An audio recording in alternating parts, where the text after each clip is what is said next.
میں جو کراچی کے سابق ناظم تھے سٹی ناظم نعمت اللہ صاحب، ان سے میرا رابطہ ہو گیا تھا 1992 میں. 92 سے ان کے انتقال تک جو ہے کافی ساری زندگی کا بڑا عرصہ جو ہے الخدمت کے ساتھ اور سٹی گورنمنٹ میں جب وہ تھے تو ان کے ساتھ ہی گزارا. ہم نے ان سے بہت کچھ سیکھنے کا موقع. بالکل صحیح کہہ رہے ہیں. 2001 میں کیونکہ آج کل ایک کتاب ایک صاحب ہیں ان کے ساتھ مل کے ایک کتاب لکھ رہا ہوں پاکستان میں زیتون کی کاشت کی تاریخ کے اوپر.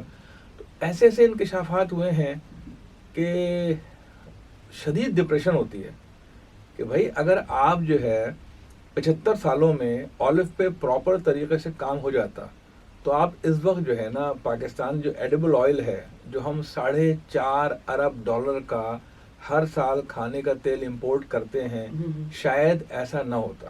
اور پومیس آئل نہیں نکالا جا رہا، ہم کروڑوں ڈالر کی چیز کو پھینک دے رہے ہیں ہر سال. بالکل جو انتہائی کرائم ہے میری نظر میں. بالکل یہ غریب ملک کہاں افورڈ کر سکتا ہے بھائی؟ تو اٹلی والے، اسپین والے، امریکہ والے، برطانیہ والے، یہ تو جناب ترکی والے، وہ تو پومیس آئل کو کھانا پکانے کے لیے استعمال کر رہے ہیں اور جو غریب اور مقروض ملک ہے وہ اس کو پھینک دے رہے ہیں. وہ میں تو یہ ریکویسٹ ہی کر سکتا ہوں نا جی پرائم منسٹر صاحب سے، پریزیڈنٹ صاحب سے کہ بھئی آپ ہر سال فنکاروں کو، کھلاڑیوں کو، گلوکاروں کو، اداکاروں کو سب کو ایوارڈ دیتے ہیں نا. تو جن لوگوں نے پاکستان میں زیتون پہ کام کیا، میں آپ کو نام بتاؤں، ڈاکٹر زر قریش صاحب ہیں، احمد سعید صاحب ہیں، ڈاکٹر محمد طارق ہیں، ڈاکٹر عظیم طارق ہیں، عظمت اوان صاحب ہیں، ڈاکٹر انصر ہیں، بہت سارے اور لوگ ہیں.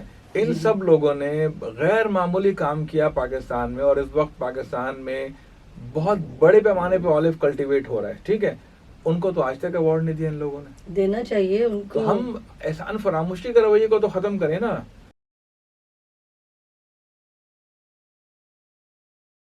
السلام علیکم، کیسے ہیں آپ لوگ؟ مہتاب خان تنوری آج کی پوڈ کاسٹ میں پھر آپ کے سامنے حاضر ہے. جیسا کہ ویورز آپ تمام لوگ جانتے ہیں کہ ہماری پوڈ کاسٹ میں ایسے لوگ آتے ہیں جو کہ بہت ہی امیزنگ ہوتے ہیں اور جن کے پاس اپنا ایک واسٹ نالج ہوتا ہے اور وہ کہیں نہ کہیں کسی نہ کسی جستجو میں رہتے ہوئے مزید اپنے کام کو مزید اچھا کرتے ہیں اور لوگوں کو امپاور کرتے ہیں. اسی طرح سے ہمارے ملک کے ایک امپورٹنٹ ایسیٹ ہمارے ساتھ موجود ہے جن کا نام ہے ڈاکٹر فیاض عالم. اور میں بہت ہی خوش ہوں کہ آج انہوں نے ٹائم نکالا، اپنا قیمتی ٹائم مجھے دیا اور ہماری پوڈ کاسٹ میں آئے. السلام علیکم سر، کیسے ہیں آپ؟ وعلیکم السلام جی، الحمدللہ. سب سے پہلے تو بہت بہت شکریہ سر، آپ نے بہت قیمتی ٹائم ہمیں دیا ہے. اور میں آپ کے آئیے پوچھتے ہیں کہ ڈاکٹر صاحب اپنے لائف جرنی کا بتائیے تھوڑا سا.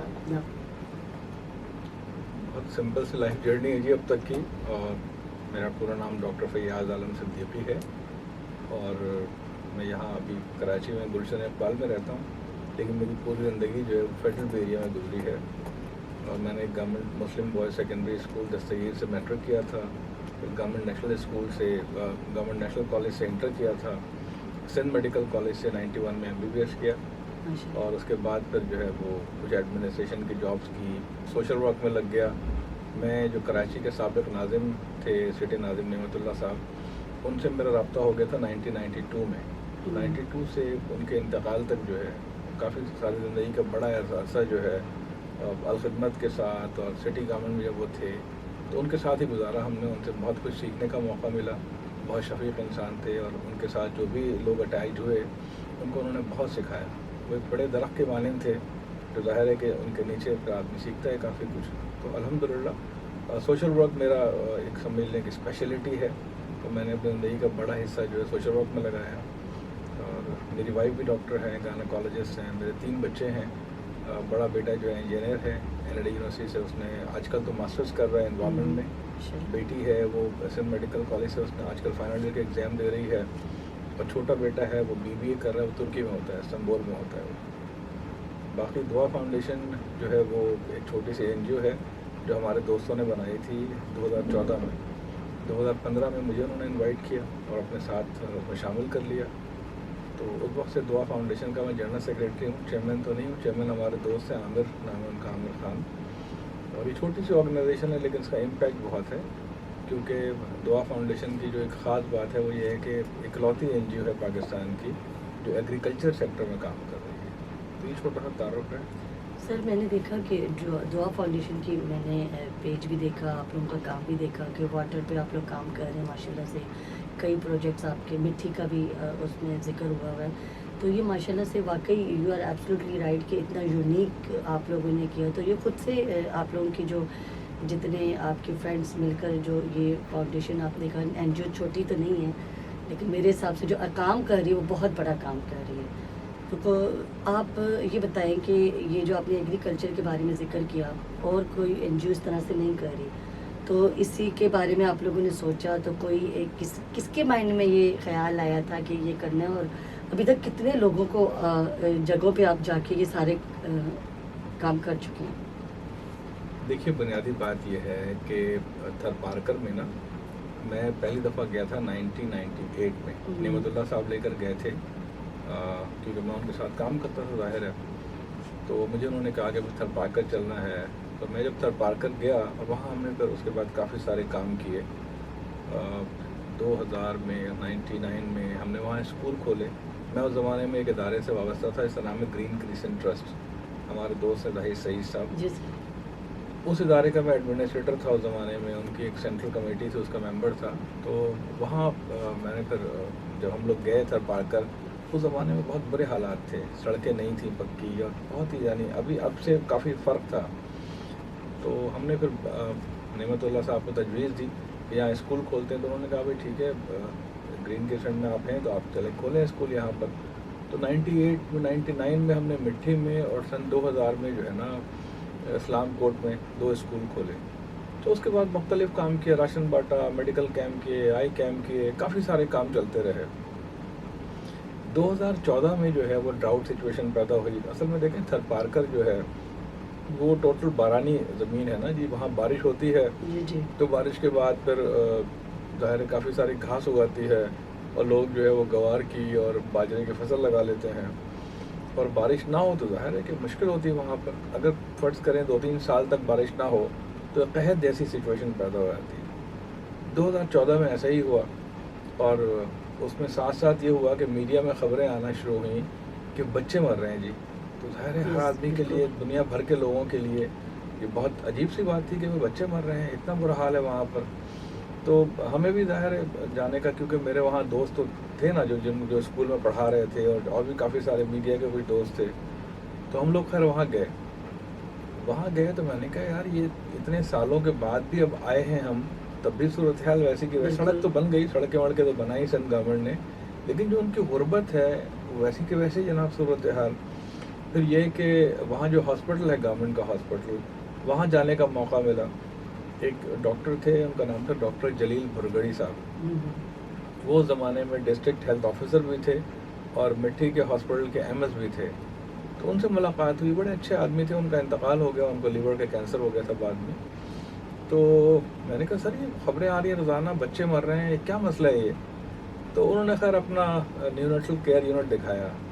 وہ بڑی پیتھیٹک پوزیشن پہ تھا، یعنی اس میں 2-3 شاید انکیوبیٹر تھے اس زمانے میں. ایون آکسیجن لائن تک نہیں تھی، کوئی ٹرینڈ اسٹاف نہیں تھا. گورنمنٹ نے کوئی ڈاکٹرس تو دے دیے تھے ان کو، لیکن اصل دیکھیں آئی سی یو میں نا اسٹاف چلاتا ہے اس کو بنیادی طور پر پاکستان میں کم از کم. تو وہ کوئی تھا ہی نہیں وہاں پر اسٹاف. تو ہم نے کہا سر نہ آپ کا اکوپمنٹ ہے نہ اسٹاف ہے، تو بچے تو علاج نہ ہونے کی وجہ سے مر رہے ہیں.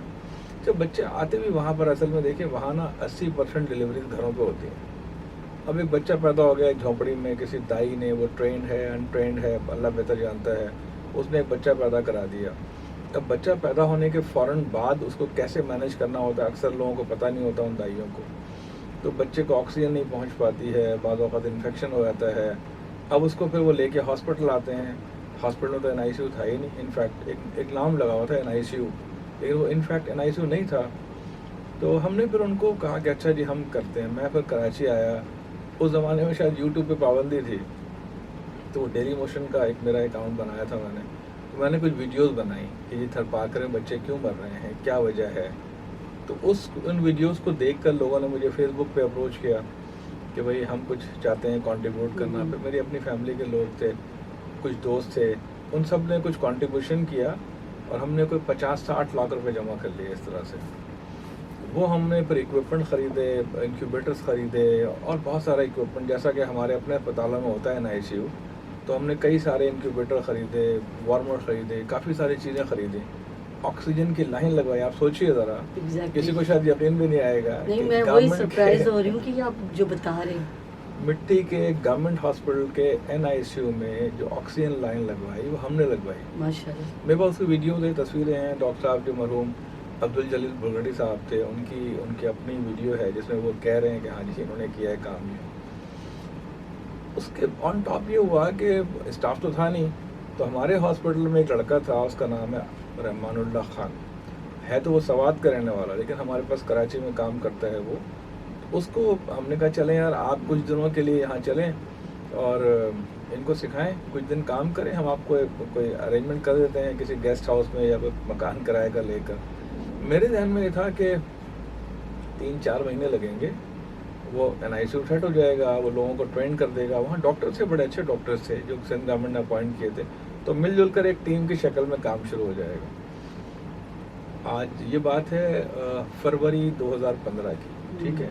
فروری 2015 میں ہم رحمان کو لے کے گئے وہاں پر، اور ہم نے پھر مقامی طور پہ جو ہے نا 5 لڑکے اپوائنٹ کیے کہ ان کو سکھا دو بھائی، اور 4 مہینے 5 مہینے واپس آ جاؤ. ایک مکان لے لیا 2 کمرے کا کرائے پر. آج 2023 کی 1 مارچ ہے، وہ رحمان وہیں رہ رہا ہے. اچھا. کیونکہ جب بھی ہم اس کو بلانے کی بات کرتے ہیں، وہ جناب احمد صاحب کا لیٹر آتا ہے یا فون آتا ہے کہ یار ڈاکٹر صاحب یہ تو NICU چلی، اس پہ ڈپینڈ کر رہے ہیں ہم، تو آپ پلیز اس کو رہنے دیں اور نہ نکالیں اس کو. اچھا، اس دوران میں میری کئی وزرائے صحت سے ملاقات ہوئی، بہت سے لوگ وہاں آتے ہیں، ظاہر ہے وہ ایک بڑا ہاسپٹل ہے. تو ہم نے سب سے ریکویسٹ کی کہ بھائی آپ اپوائنٹمنٹ کر لیں اسٹاف کی. انفارچونیٹلی مینیج نہیں ہو سکا، شاید ہماری بات میں اتنی طاقت نہیں ہے یا جو وجہ، میں خواہ میں کوئی کسی کو وہ نہیں کروں گا. لیکن عملاً سچویشن یہ ہے کہ ہمارے اس دوران میں یہ ہوا کہ امریکہ میں مسلمانوں کی ایک آرگنائزیشن ہے، اس کا نام ہے ہیلپنگ ہینڈ. وہ بہت اچھی بڑی زبردست آرگنائزیشن ہے، انٹرنیشنل لیول پہ کام کرتے ہیں. وہاں جو ان کے چیئرمین تھے محسن انصاری صاحب، ڈاکٹر محسن انصاری، وہ کراچی کے رہنے والے ہیں، پیڈیاٹیشین ہیں. وہ میرے دوست ہیں، سینئر ہیں مجھ سے، لیکن بہرحال دوستی ان سے بہت اچھی ہے. ان کو ہم نے رابطہ کیا، ان کا اسلام آباد میں بھی آفس ہے. ہم نے کہا سر اس میں کنٹریبیوٹ کریں، تو انہوں نے کہا ٹھیک ہے جی، جو اسٹاف ہے رحمان صاحب کی سیلری آپ لوگ دے دیں، باقی کے ہم لوگ دے دیتے ہیں. تو الحمدللہ آپ سوچیں کہاں امریکہ، کہاں کراچی، کہاں مٹھی، تو یہ تینوں مل کے جو ہے نا، وہ مٹھی کا جو NICU ہے وہ ماشاءاللہ بہت بڑا NICU ہے. اور آپ کی وہاں سوچ ماشاءاللہ مجھے اس میں، لیکن جو آپ حیرت انگیز واقعات ہوئے ہیں جو آپ لوگ کراچی میں بیٹھ کے نا ہم تصور بھی نہیں کر سکتے کہ وہاں ہوتا کیا رہا ہے اور وہاں کیا ہوتا ہے. دیکھیے وہاں جو نا بہت چھوٹے چھوٹے بچے پیدا ہوتے ہیں، اس لیے کہ ان کی جو ایک پریگننٹ وومن ہوتی ہے اس کا ہیموگلوبن 6-7 ہوتا ہے. اور غربت کی وجہ سے جو وہاں پر پریشانیاں ہیں، وزن بہت کم ہوتا ہے حاملہ عورتوں کا. جو بچہ پیدا ہوتا ہے وہ بیچارہ کبھی 1 kg کا بچہ ہے اور کبھی 900 گرام کا بچہ ہے. تو اس چکر میں کیا ہوتا ہے، جب وہ آتا ہے نا اس کو آپ انکیوبیٹر میں ڈالتے ہیں. اچھا، لوگوں کو معلوم بھی نہیں ہوتا کہ بچے کو لے کے کیسے آنا ہے، کب آنا ہے. میں آپ کو 2 واقعات بتاؤں، آپ حیران ہو جائیں گے کہ واقعی ایسا ہوا. لیکن ہمارے پاس کیونکہ اس کی ویڈیوز ہیں، تصویریں ہیں، وہ تو خیر جیو پہ چلا بھی. ایک بندہ ایک دفعہ آیا، وہ ایک بیگ لے کر آیا. وہ بیگ وہ سیدھا NICU میں آیا تو رحمان ڈیوٹی پہ تھا. اس نے کہا تم کہاں اندر گھس رہے ہو؟ تو اس نے کہا تو بچہ ہے اس میں. اس نے زپ کھولی تو اندر سے چھوٹا سا بچہ برآمد ہوا. اس نے کہا بھائی تم کہاں سے بند کر کے لے کے تم اس کو آ گئے؟ اس نے کہا یہ بچہ گرم رہتا، فلاں رہتا. اس بیچارے ظاہر پڑھے لکھے بھی نہیں ہوتے نا، ایجوکیشن بہت کم ہے وہاں پر، لٹریسی ریٹ بہت کم ہے. خیر اس کو ڈالا گیا انکیوبیٹر، اللہ کا شکر ہے بچہ بچ گیا. اسی طریقے سے ایک صاحب ایک بکسا لے کر آ گئے. بکسا سمجھتے ہیں آپ، ایک ٹین کا ہوتا ہے باکس، میں ڈال کے لے گئے. 2 بچیاں تھیں اس کے اندر، 2 بچیاں سرپرائز جو ٹوئنز ہوئی تھیں، ان کو لے کر آ گئے اور لاک کر کے، یعنی بچے کو بکسے میں ڈالا اور لاک کر دیا اوپر سے اور لے کر آ گئے. جی تو بھائی تم نے بچے کو یہاں ڈال دیا، اس میں آکسیجن کہاں سے؟ اور وہ تو شکر ہے ان میں، لیکن بعد میں انفارچونیٹلی یہ ہوا کہ ان میں سے ایک بچی ایکسپائر ہو گئی. ظاہر ہے بھائی اس طریقے سے آپ لے کے آئیں گے چھوٹی سی بچی 1 کلو کی، وہاں پہ جو ہے نا بڑی پیتھیٹک پوزیشن ہے، ابھی بھی ہے. اس لیے کہ پرائمری کیئر کے ادارے جو ہے نا، پرائمری کیئر کے ادارے جو ہے وہ دور. اصل میں دیکھیں تھر پارکر مسئلہ یہ ہے کہ 20,000 مربع کلومیٹر کی اس کا رقبہ ہے، تقریباً 20,000. چھوٹے چھوٹے گاؤں ہیں، بہت دور دراز پھیلے ہوئے ہیں وہ. تو ظاہر ہے گورنمنٹ ہر گاؤں کے اندر ہیلتھ فیسلٹی تو نہیں ڈیولپ کر سکتی ہے، کوئی بھی نہیں کر سکتا. اب ان کا جو ہاسپٹل میں آنے میں ٹرانسپورٹیشن کاسٹ بہت زیادہ ہے. وہ چھوٹی جیپیں چلتی ہیں